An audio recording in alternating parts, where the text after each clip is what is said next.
Pop culture has sold us a highly specific, highly lethal fiction about the end of the world.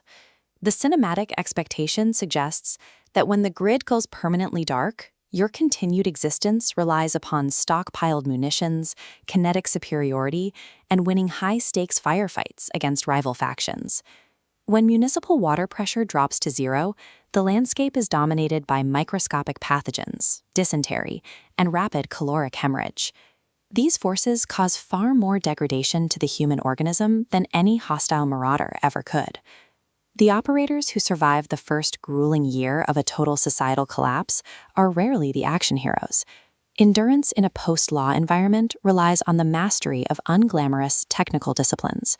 Survival is found in the meticulous and the boring, shifting focus away from kinetic superiority toward biological stability. This requires a shift in psychological threat assessment. You have to recognize that the most frequent and immediate risks to your life come from simple mechanical errors or a single drop of contaminated water, rather than hostile encounters.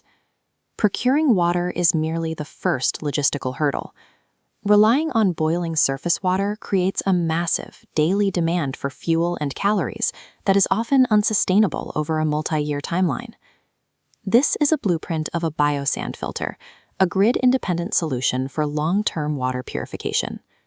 As water moves through the housing, physical straining traps large particulates, iron, and manganese. But the system is more than a mechanical strainer. It is a platform for biological competition. The primary purification occurs in the top 2 centimeters of the sandbed. A predatory biofilm known as the Schmutzdecke takes root here.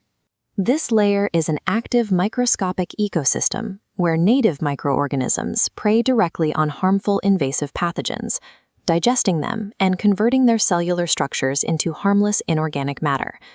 This biological machine requires an incubation period of up to 30 days to reach maturity.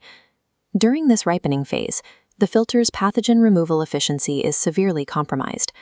Consuming water from an unripened filter will result in infection. Routine maintenance eventually requires a swirl and dump to clear trapped organic matter, but the extracted material is highly toxic. Laboratory analysis shows that over half of the microbes in a mature biofilm are opportunistic pathogens. Discarding this sludge into a nearby water source creates a biohazard loop that can overwhelm the system's capacity. Potable water isn't a gathered resource. It is the result of rigorous hydrological engineering and hazardous waste management. This same mathematical discipline applies to physical labor.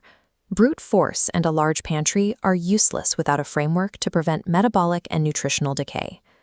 This diagram compares the physics of wood processing. A chopping axe has a thin, flat bevel designed to sever fibers across the grain. Attempting to use this tool for splitting thick logs causes the blade to bind, forcing the operator to expend valuable calories wrestling it free.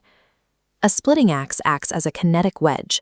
Its aggressive convex geometry translates downward energy into lateral pressure, forcing the grain apart and reducing the total number of swings required.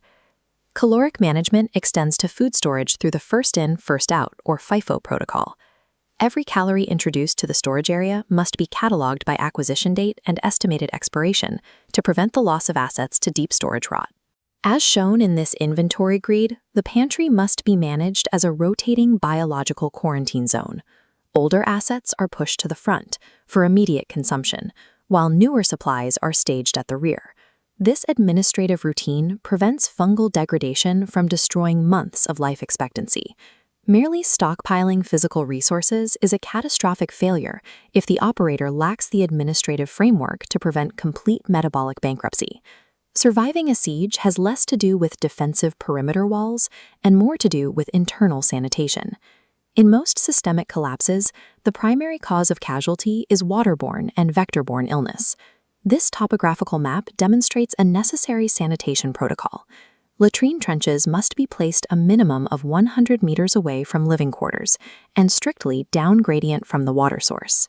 If the local water table is high, fecal matter can leach into and contaminate the community supply from beneath the earth. Waste must be immediately covered with wood ash or lime. This neutralizes the pH to accelerate decomposition and provides a physical barrier against mechanical vectors like flies, which can transfer lethal bacterial loads to food preparation surfaces in seconds. Direct combat represents a similar failure of protocol. A firefight depletes irreplaceable ammunition and exhausts glucose reserves. Even a victory carries the high risk of a minor laceration, which in a medical vacuum can lead to lethal infection. True tactical superiority relies on topographical evasion. You expend the extra calories to take the long, high-elevation route to ensure a kinetic engagement never occurs.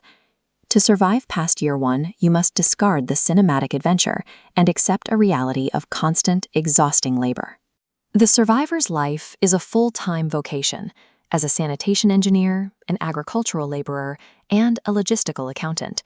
Meticulously sharpening an axe head for an hour each night is more vital to your longevity than cleaning a rifle you may never fire. Modern infrastructure currently masks the fragility of the human body. When that support is gone, the unprepared succumb to contaminated water and hypothermia, trapped by their own illusions of what survival looks like.